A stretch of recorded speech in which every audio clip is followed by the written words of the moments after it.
এ পর্বে আলোচনা করব হযরত আলীর সাধনা বা আলীকে কিভাবে দিদার করবেন বা স্বপ্নে দেখবেন বা সরাসরি দেখা করবেন সেই সাধনা। আশা করি ভিডিওটি শেষ পর্যন্ত দেখলে আলীকে দেখার সৌভাগ্য লাভ করতে পারবেন।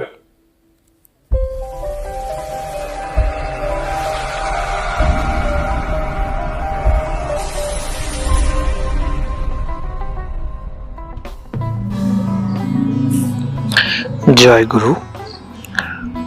পরম করুণাময় প্রভুর নামে শুরু করছি। মুর্শিদ মাওলা টিভি ইউটিউব চ্যানেলে আপনাদের সকলকে স্বাগতম।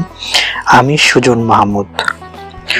হযরত মাওলা আলীকে স্বপ্নে দেখার গুপ্ত ওজিফা। ওজিফাটি পাঠ করার আগে আপনাকে দুরূদ শরীফ 1000 বার পাঠ করতে হবে।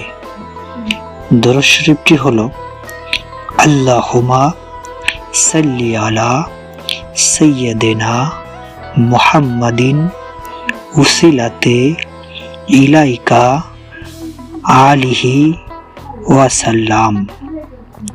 আমি আবারও বলছি, আল্লাহুম্মা সাল্লি আলা সাইয়্যিদিনা মুহাম্মাদিন উসিলাতে ইলাইকা ওয়ালিহি ওয়াসাল্লাম। এই দুরূদ শরীফটি 1000 বার পাঠ করার পর আপনাকে মাওলা আলীর একটি গুপ্ত ওজিফা পাঠ করতে হবে।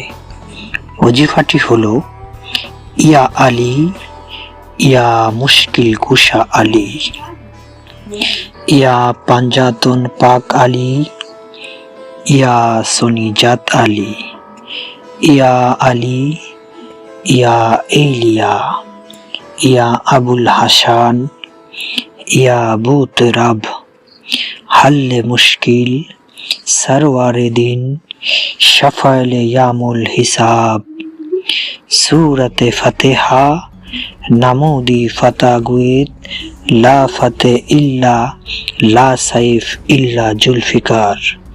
এই গুপ্ত ওজিফাটি আপনাকে 1000 বার পাঠ করতে হবে। এই ওজিফাটি আপনি 40 দিন একাধারে এক নিয়তে জায়নামাজ বিছিয়ে একাকিত্বভাবে তসবিহ হাতে নিয়ে পাঠ করবেন। মনে রাখবেন, ওজিফাটি পাঠ করার সময় কারোর সাথে কথা বলতে পারবেন না এবং মাছ মাংস খেতে পারবেন না 40 দিন পর্যন্ত।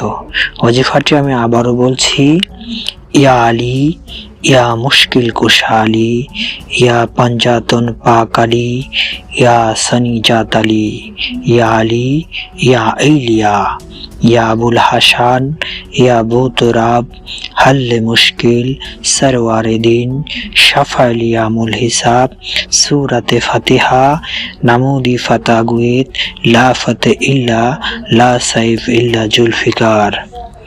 ওজিফাটি নিয়ম অনুসারে যদি পাঠ করতে পারেন, অবশ্যই আপনি মাওলা আলীর সাথে দিদার করতে পারবেন এবং নবী পাক সাল্লাল্লাহু আলাইহি ওয়াসাল্লামের দিদার লাভ করে সৌভাগ্য লাভ করতে পারবেন।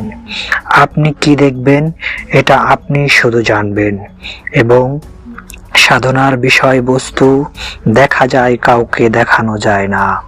তাই আপন গুরুর এজাজত নিয়ে সাধনাটি করবেন, অবশ্যই সুফল পাবেন।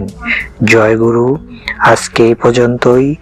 আগামী কোনো পর্বে আবার বিশেষ কোনো ওজিফা বা সাধনা নিয়ে আলোচনা করব। এই পর্যন্ত সকলে ভালো থাকবেন এবং সুস্থ থাকবেন। জয় গুরু।